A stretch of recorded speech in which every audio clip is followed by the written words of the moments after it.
Mga kwento ni Thelmo.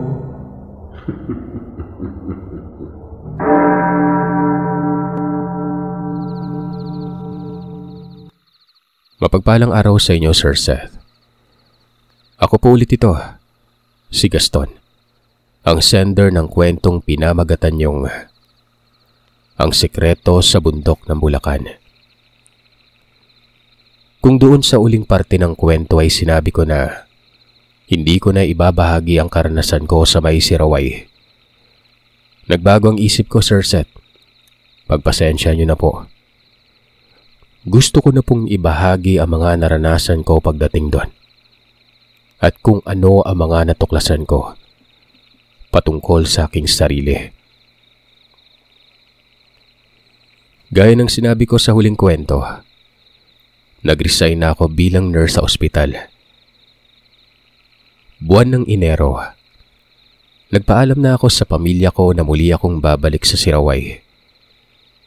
Gustong-gusto kong malaman ang pinagmulan ng aming lahi noon at kung bakit ako ang pinili. Alam kong mawawalan ng saysay ang aking pinag-aralan bilang isang nurse. At gaya ng sabi ko maging ang aking mga kaibigan, nagkalabuan kami at nagsabi na kahibangan ng ipagpapalit ko ang aking propesyon sa isang makalumang klase ng pamumuhay lamang. Naroon ang panghihinayang, pero mas lamang sa akin ang tawag na alamin kung ano ang aking nakaraan. Ramdam ko na nagtatampo ang mama ko sa akin noon. Humingi na lamang ako ng pasensya dito at pangunawa na sana maintindihan niya ako. Hindi man ngayon, pero sana'y pagdating ng panahon. Hindi na lamang ito sumagot pa, at si Papa ay hindi na sumama sa pagbalik ko sa lugar. Mag-isa na lamang akong bumiyahe patungong Jensan, at mula doon ay nagbus na lamang ako hanggang makarating sa lugar.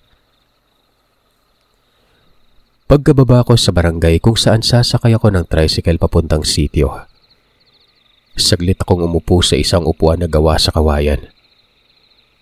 Iniisip ko na wala na akong masasakyan dahil malapit nang lumalim ang gabi nun. Nang walang ano-ano, merong tumabi sa akin.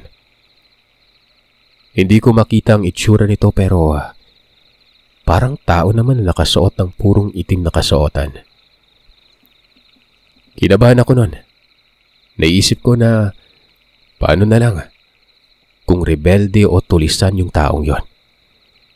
Yung hulihin ako, gagawing kidnap for ransom. Ganong hindi naman ako mayaman. Wala din naman akong nararamdamang kakaiba sa kanya. Ilang sandali pang lumipas, may nakita akong pares ng nagbabagang mata. Akala ko, mata lamang ito ng aso o hindi kaya'y pusa na naligaw sa lugar. Yun nga lang, parang nananayo ang balahibo ko sa batok, lalong-lalo na sa likod ng tenga ko. Iba na to, kako. Hindi na to ordinaryong hayop lang. At dahil wala naman akong dalang kung anong patalim, dinadama ko ang aking paligid gamit ang aking paa. Nagbabakas sakali akong may makuha kung kahit na matulis na kahoy nun, na pwede kong magamit sa kung anumang paparating. Alam kong wala kang dalang patalim, kaya nga ako napag-utusan na tabihan ka para bantayan eh. Wika nang tumabi na yun sa akin. Nasa isang saglit ay hawak na nito sa kanyang kamay. Ang isang hayop na noon ay lumapit na pala. Tama si Apo Gaston. Wala ka pang alam sa pakikipaglaban. Mukhang masusubok ang pasensya ko sa pagsasanay sa iyo. Wika ng lalaki sabay hampas sa nilalang na nasa kamay nito. Uli-uli, mamili ka ng biktimay na. Wika nito na umuungol pa at halatang nasasaktan nun. Kasunod noon ay ang pagtayo ng taong ito at paika-ikang lumayo sa kanilang dalawa. Sino ka? Bakit mo ako kilala?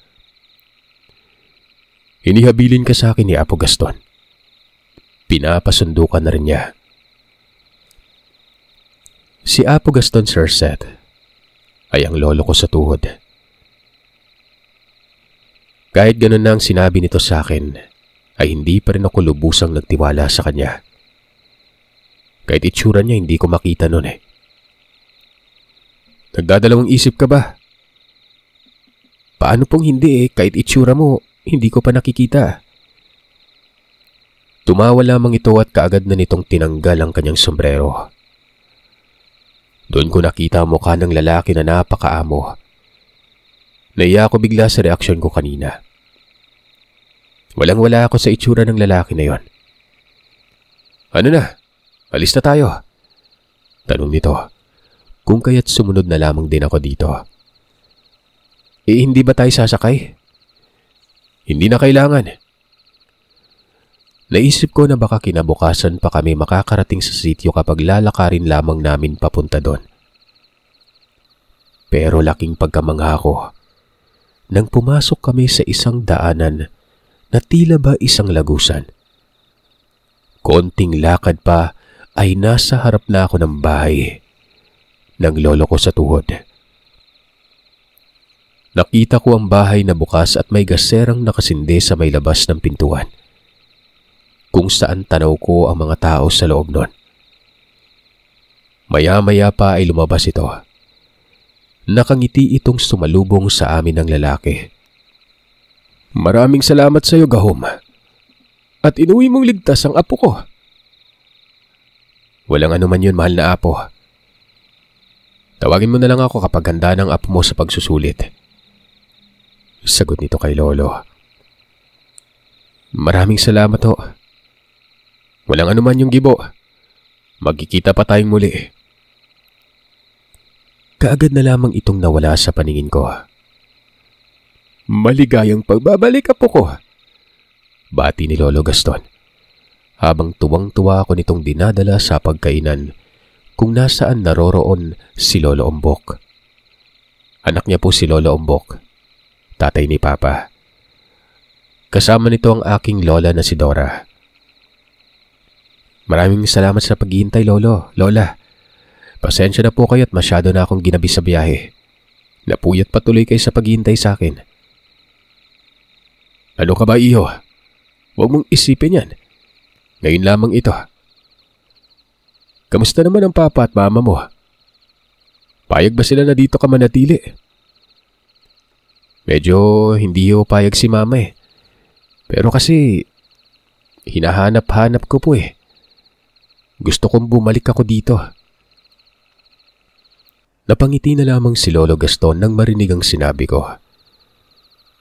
Sabi ko na nga ba, hindi ako nagkakamali. Babalik at babalik ka sa lugar kung saan ang ugat ng iyong pinagmulan. Puso mo na ang tumutugon sa tawag ng iyong tungkulin, apo. Tungkulin na tinalikuran ng iyong ama sa mahabang panahon. Hindi ko naman masisisi ang papa mo. Gusto niya ng simpleng buhay kasama ang kanyang pamilya. Ikaw, wala ka bang naiwan na responsibilidad sa Bulacan? Lo, wala ho. Wala naman akong asawa. Sadyang si mama lang ho ang medyo hirap akong payagan na bumalik dito. Kaya nga lang gusto kong malaman kung ano nga bang kailangan kong harapin. Kung anong responsibilidad na kailangan kong gampanan sa lugar na to. Napangiti na lamang si Lolo Gaston sa sinabi ko. Ang mahalaga umano ay taos-puso akong tinatanggap ang papel ko sa lugar na yon. Pagkatapos ng hapunan ay kaagad na akong laglinis ng katawan at nagpahinga. Sumunod na araw ay tanghali na ako nagising. Napakasarap ng klima sa lugar. Napaka-presko at malinis ang hangin. Nakapunta na kami ni Papa sa lugar pero nang mga panahon na ito, doon ko lamang nakita ang kagandahan nito. Binuksan ko ang bintana na nakapwesto sa likurang bahagi ng bahay at doon ko nakita ang napakayabong na punong kahoy na noon ko lamang nakita. Napakasarap sa mata ang purong berde na kapaligiran. Nagsasalitan sa pagunay ang mga ibon at mga alagang manok. Kitang-kita ko din sa baba ang parte ng burol kung saan nagtatanim sina lolo at lola at ang iba pa nilang kapitbahay na nasa lugar. Paglabas ko sa bahay, naroroon na mga kabataang naglalaro sa may upuan na kawayan na nasa gilid ng mababaw na bangin. Sa baba nito ay ang iba't ibang klase ng mga prutas, lalong-lalo na mga halaman na tanim ni Lola. Tuwang-tuwa akong lumalabas ng bahay habang tinatawag si Lolo Gaston na noon ay may kausap na isang lalaki. May katandaan na rin ang lalaking ito. Pero bata lang ito ng bahagya kay Lolo Gaston. Nang makita ako nito ay bahagya itong nag-angat ng paningin. Na animoy nakakita ito ng mapaglilibangan. Hindi ko alam kung masyado lamang ba akong negatibong mag-isip ng umagang yon pero masasabi kong sinira ng taong yun ang umaga ko. Maya-maya pa'y nagsidatingan ng mga pinsan kong doon na ipinanganak at lumaki sa lugar. Kuya Gibo, napag-usapan namin kahapon na sasaluhan ka namin sa almusal. Eto, marami kaming nahuling manok gubat kahapon. Ihawi natin to kuya. Wika ng pinsan kong si Elmo. Pinakabata pero pinakamadaldal sa aming magpipinsan. Ano insan? Saan yung balak mong pasyalan sa lugar na to? Tanong naman sa akin ni David. Kung saan yung alam niyong magandang pasyalan dito kuya? Sagot ko dito. Magpaalam muna tayo kay Lolo Gaston at Lolo Umbok. Wika naman ni Jose noon, na siyang mas bata sa akin ng 3 taon. Si Kuya David ay may asawa na ito at isang anak. Pero nagpapasalamat ako at naglaan pa rin ito ng oras para sa akin noon. Naku Gibo, sabik ang pinsan mo niya na makasama ka. Siya ang magiging kasama mo sa lahat ng iyong pagsasanay. Ang wika ni Lolo Gaston. Magaling yan sa pangangaso at sa pagpana. Siya ang pinagkakatiwalaan ko dito kapag may pinupuntahan ako sa malayong lugar. Meron rin siyang kakayahan katulad mo. At siya ay hasana sa larangan ng lihim na karunungan. Nakakatuwa namang malaman ng lahat ng yan, Kuya David. Pasensya ka na't hindi tayo nagkaroon ng oras na makapag-usap ng matagal nung unang pag-uwi ko dito. Walang anuman yun, insan. Alam kong madalian lang din naman yung lakad yun ni Tiyo nun eh. Ang mahalaga nandito ka na ngayon. Makakasama na kita sa mga mission natin. Sabay-sabay kaming nag-agahan ng araw na yon. At hindi rin may pagkakaila ang tuwa ni Lola Dora at Lolo Umbok. Pagkatapos naming mag-agahan ay nagkayayaan na kaming magpipinsan na maligo na muna sa ilog nun. Kasama na rin dito ay ang pagdadala namin ng lambat na iuumang namin sa ilog. Masaya kaming naglalakad na magpipinsan papunta doon. Pagkarating ay namangha ako sa napakaganda at napakalinaw na tubig. Napakalamig at napakasarap magtampisaw. Maya-maya pa ay may nakita akong may hindi katandaan na babae at lalaki sa may hindi kalayuan kung saan nilatag namin ang lambat. Nakasuot ng salakot ang mga ito at kung titigan mo, halatang ang kilos namin ang kanilang tinitingnan. Tinawag ko si Elmo na siyang pinakamalikot sa aming lahat. Sabi kong huwag siyang lumayo. Ilang saglit pa ay lumapit sa akin si Kuya David. Ano Gibo? Nakita mo din ba sila? Tanong nito. Opo kuya. Nakikita ko silang dalawa. Sa ating 4, si Elmo lang ang hindi nakakakita sa kanila. Si Jose, kagaya din natin siya. Nag-aaral na din siya sa ilalim ng pagsasanay ni Gahoma. Bahagya kong tinapik si Kuya David. Naging madaldal kasi ito. Nang matapik ko siya ay para bang nagising din ito na tila ba hindi nito alam ang pinagsasasabi niya kanina. Ilang sandali pa, niyaya na namin si Kuya David na iahon na ang inilatag naming lambat. Nang tiningnan namin ang kinaroroonan ng dalawa, bigla na lamang nawala ang mga ito. Habang hinihila namin ang lambat ay tuwang-tuwa kami dahil marami ang isda na aming nahuli. Gumagalaw pa ang mga ito. Si Elmo ay tuwang-tuwa habang tinatanggal ang aming mga huli sa lambat na yon. Habang pauwi, muli ko na namang nasipatan ng dalawa. Naisip ko noon na siguro isa ito sa mga pagsubok na kailangan kong malampasan. Ang sabi kasi ni Gahom, unang susukatin sa akin ay ang aking pasensya. At inisip ko na siguro ay sinasadya nitong sukatin ito sa pamamagitan ng dalawang nilalang na yon. At ang sa akin naman ay hanggat hindi kami kinakante, hindi ko din naman yun papatulan. Nakarating kami sa bahay ng maayos. Siyempre tuwang-tuwa yung mga lolo't lola namin. Mabilis na lumipas ang oras at mga araw. Nasulit naman namin ng mga pinsan ko ang pamamasyal sa lugar. Kahit may nararamdaman kaming may nakasunod sa lahat ng kilos namin na malayo sa bahay nila lolo, ay hinahayaan lamang namin ito. Puro kami lalaki at kahit papano ay unti-unting nadadagdagan ang aming kaalaman. Kung kaya't hindi kami nababahala kahit papano. Isang hapon, habang nagkikwentuhan kami sa bakuran, bigla na lamang sumulpot si Gahom sa harapan namin. "Gahom, anong nangyari?" tanong ni Kuya David. "Kayong tatlo, kailangan niyong sumama sa akin. Oras na ng pagsusulit. May paparating na sa lugar na ito. Sa araw na paghagupit ng kalikasan ay siya ring pananalanta ng mga makaliwang nilalang. Kung kaya't kailangan niyo na magsanay." Nagulat ako nang biglang sumagot si Lolo Gaston. "Kung ganon, tama nga ang nakikita ko. Mga apo, humayo na kayo. Hangad ko ang ikauunlad ninyo.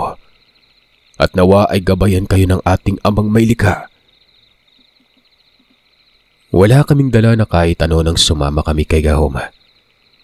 Meron lamang kaming dinaanan na kahoy at sa isang iglap ay nasa lugar na kami na kahit kailan ay hindi namin inaakala na umiiral sa mundo. Doon kami sinanay ng sinanay ni Gahom hanggang sa maging matatag na ang aming emosyon. Paniniwala sa Panginoon at tiwala sa sariling kakayahan. Tandaan nyo, ang taktika ng mga nilalang na inyong makakaharap ay ang inyong kahinaan. Pwedeng magulang nyo, kapatid o maging ang inyong asawa at nobya. Lalong-lalo ng inyong mga anak. Kung kaya't sa pagharap sa mga nilalang na yon, tandaan nyo na ang unang panlaban sa inyo ang inyong kahinaan. Tinandaan ko yun, Sir Seth. Sa isip-isip ko, ganun na ganun din ang sinabi sa akin ng pulis sa may Bulacan, na huwag akong magpadalos-dalos sa aking nararamdaman. Pagkatapos ng mahaba-habang pagsasanay sa amin ni Gahom, pinabalik na kami nito sa bahay nila Lolo Gaston. Naging matiwasay naman ang aming pagbabalik. Pero alam naming may hindi tamang nangyayari sa paligid nun. Bumitaw ako ng mga orasyon. At doon, bigla na lamang merong lumagapak sa puno ng santol na nasa bakuran. Parang bunga ng niyog na nahulog sa lupa ang biglang pag-angil at pagtayo ng nilalang. Kasunod nito ay ang matinis pero mahinang paghuni ng hayop na noon ko lamang narinig. Nagsabi naman si Kuya David na, "Lo, sa aming tatlo, mukhang kay Gibo dapat mag-ingat ng mga aswang na yun ha." Pinagsawalang bahala na lamang namin ito pagkatapos nun.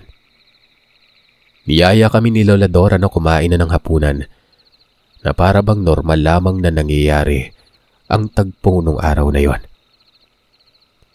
Nagsabay na kaming kumain ng hapunan. Kuya David, sinong kasama doon ni Ate Violeta? Tanong ko dito. Si Elmo at yung kaibigan niyang si Mayang. Mayang? Sino yon? At taga saan yung babae na yon? Sunod-sunod naman na tanong ni Jose. Kaibigan niya yon. Kasama niya sa trabaho nung hindi pa nabuntis si Violeta. Kaya ngayon binisita niya ito.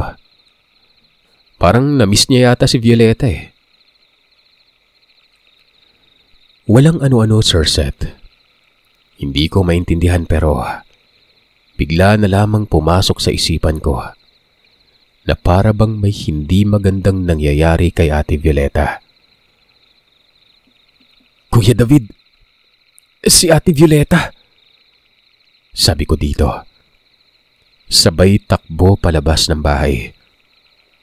Tuloy-tuloy akong tumakbo papunta sa bahay ni Kuya David na may ilang kabahayan ang pagitan mula sa bahay nila Lolo Gaston. Pagdating ko sa lugar ay nakita kong may kung anong nilalang ang nasa harapan ni Ate Violeta. Si Elmo ang humaharap dito. Hawak-hawak ang sanggot nun. May sugat si Elmo sa braso pero hindi rin makalapit kaagad ang nilalang dahil sanay si Elmo sa paghawak ng ganong patalim. Nang makita ko ang nilalang ay kaagad akong nag-usal ng dasal na siyang kumuha ng atensyon nito. Lalo itong nanggigil at lalapain na sana nito si Elmo nang muli akong nagbato ng mga kataga na siyang bahagyang nagpabagal dito. Dali-dali kong sinigawan si Elmo na ilayo si Ate Violeta. Pero hindi yun magawa ng bata dahil sa sugatan nitong paa. Binunot ko ang punyal ko. Ibinato sa nilalang na siyang tumama sa gitna ng likuran niya. Humiyaw ito. Kaagad namang pumasok si Kuya David at Jose para alalayan si Elmo at Violeta. Nagkagulo sa lugar. Ang nilalang ay pilit na tumatakas pero hindi ko yun hinayaan pa. Tinalian ko yun ng baging na makabuhay at isinilid sa kulungan na para sa aswang na ginawa ni Lolo Gaston. Diyan ka muna. Bukas ka nalang magpakita sa kung sino man ang maghahanap sa'yo. Puro angil at paghiyaw sa sakit naman ang naririnig ko sa nilalang na yon. Ang punyal naman na nagamit ko, hinaplusan ko ng langis yon bago ko isinalang sa apoy. Pasensyahan tayo aswang sabi ko. Awang-awa naman ako kay Elmo sa sakit na nararamdaman niya. Ginamot ito ni Lolo Gaston. Bilib ako sa tapang mo, apo. Bata ka pa pero talagang mapagkakatiwalaan ka na. Elmo, alam kong ipagmamalaki ka ng pamangkin mo paglabas niya sa mundong to. Salamat sa pagprotekta sa mag-ina ko bunso. Hindi ko alam kung mapapatawad ko yung sarili ko kung may masamang nangyari sa mag-ina ko. Insan, salamat na marami. Hindi ka nagkamali si Lolo Gusting na ikaw talaga yung pinili. Tandaan mo yung sinabi ni Gahom. Huwag tayo masyadong magpapadala sa ating damdamin Ang mahalaga ngayon ligtas na si Ate Violeta at Elmo. Lalo na ang aming pamangkin. Ang mabuti pa, dito na muna si Violeta. Nang sa ganon, kahit saan man kayo magpunta ay hindi nyo kailangang mag-alala. Para ligtas ang mag-ina nyo kahit anong mangyari. Tumango na lamang si Kuya David sa sinabi ni Lolo Gaston. Sa ngayon, magpahinga na muna tayong lahat. Mas pinili kong manatili sa sala ng gabing yon. Dahil mas gusto kong mapakiramdaman ang mga nangyayari sa labas. Hindi nga ako nagkamali. Marami akong narinig na iba't ibang huni ng mga nilalang. Para bang nagpupumilit ang mga ito na lumapit sa bahay. Pero hindi magawa-gawa dahil sa tuwing tatangkay nilang lumapit ay may binabatong buhay na salita. Tingnan na lang natin kung sinong mapapagod ngayon.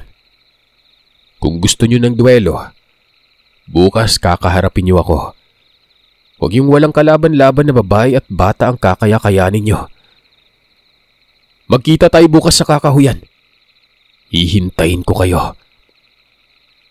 Binalaan ko na rin sila noon na huwag na silang magtangkang lumapit sa may babaeng nakakulong.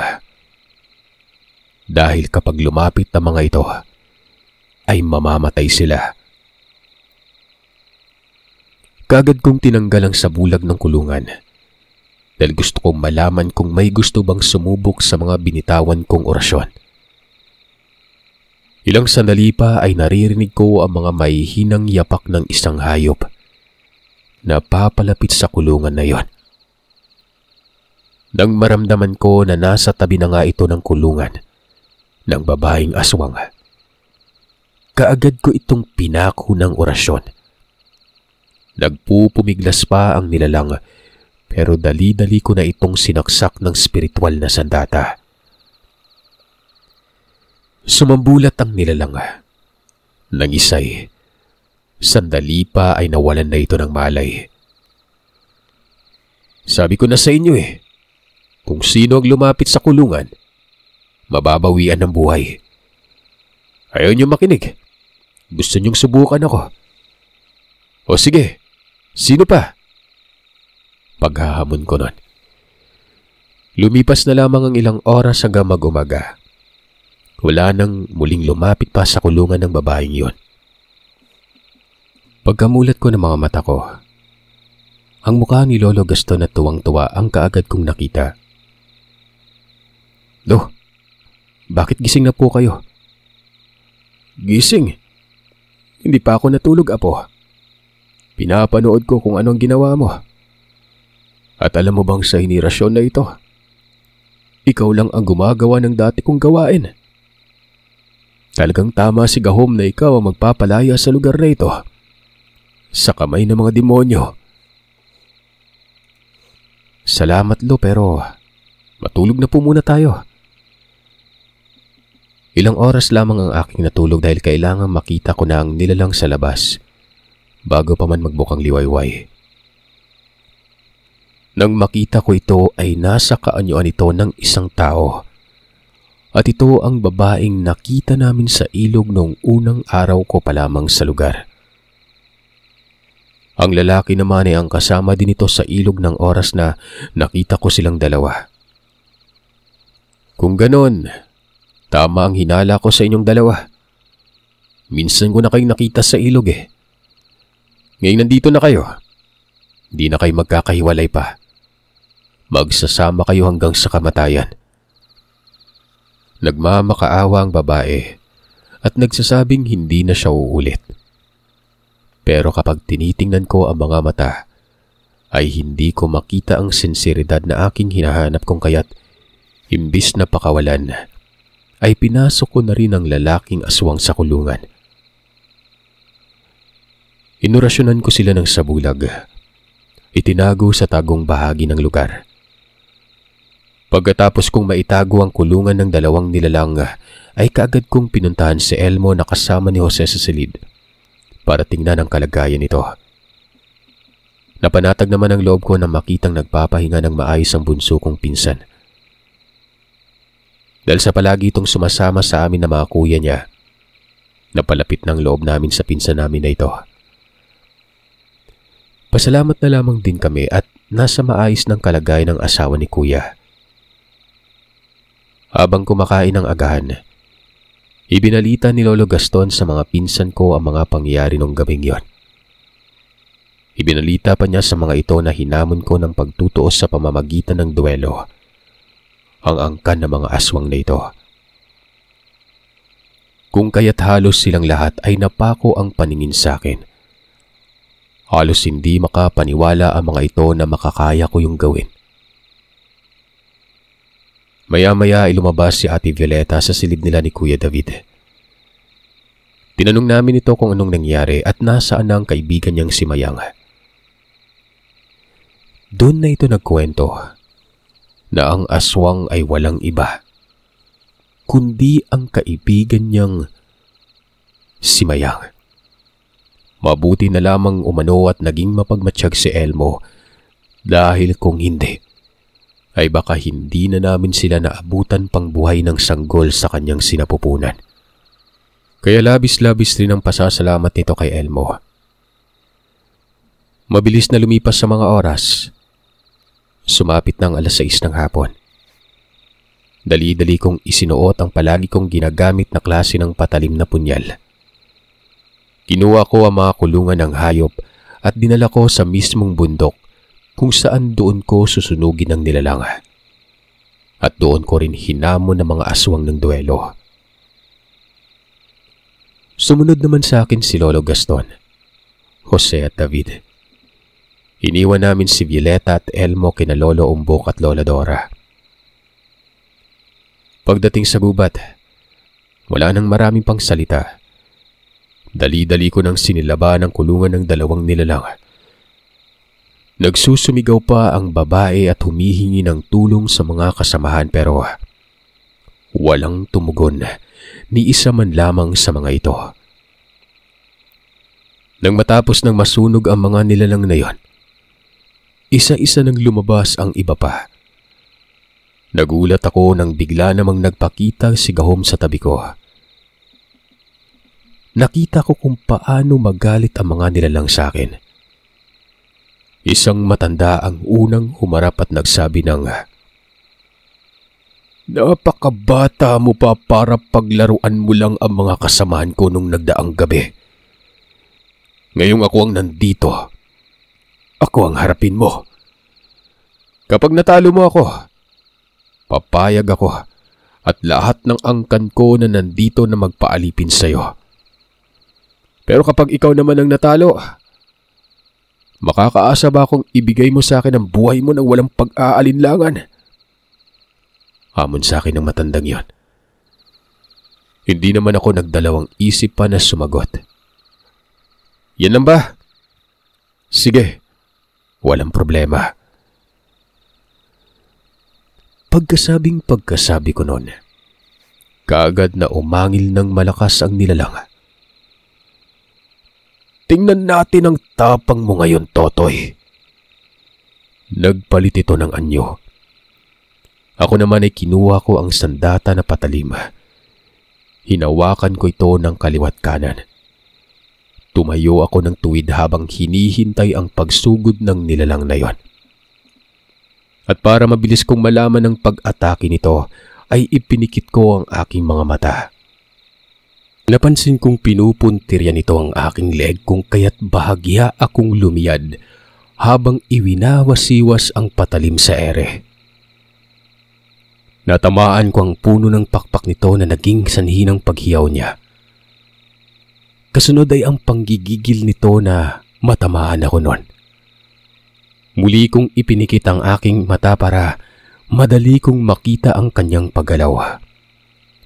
Umakto itong hahampasin niya ako ng kanyang pakpak. Pero alam ko na sasaksakin ako nito ng kanyang mahabang kuko. Nagpasakop ako sa pakpak nito. Sinaksak ko ng kabilaan ng kanyang tagiliran na naging sanhi ng kanyang pagkalas at paghiyaw. Alam kong tinamaan ko ang puso ng nilalang dahil ang kaliwang bahagi ng kanyang katawan na natamaan ko nun ay sa ilalim ng kanyang kilikili. Patuloy ang paghiyaw nito at ang pagkawala ng balanse sa kanyang pagtayo. Iminulat ko ang aking mga mata para makita ang kasalukuyang sitwasyon ng nilalang. Gusto pa nitong lumaban pero hindi na niya kinakaya ang pagbulwak ng maiitim niyang dugo. Maya-maya pa, maging sa bunganga nito ay lumalabas ng dugo at ilang sandali pa ay natumba na lamang yon. Tumingin ito sa akin na puno ng pagkamangha at panghihina.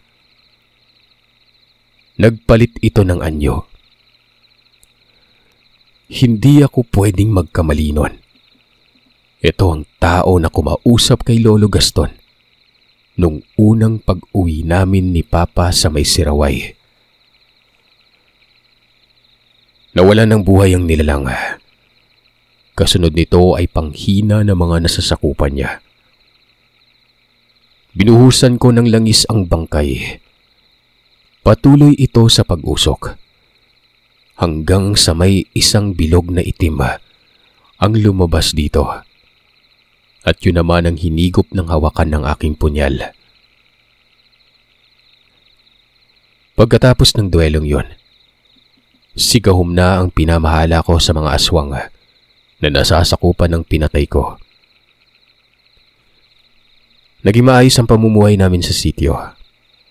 Wala nang masyadong nananalasa sa mga kabahayan. Lumipas ang ilang buwan. Sa hindi malamang dahilan ay tila ba naging kampante na si Lolo Gaston na merong sumalo sa kanyang kaalaman. Na maalam ito. Dahil napakalayo ng lugar sa bayan ay kagad din itong nilibing. Ilang buwan matapos may libing ni Lolo Gaston, binisita ko ang mga magulang ko sa Bulacan. Nanlumo ako sa nangyari.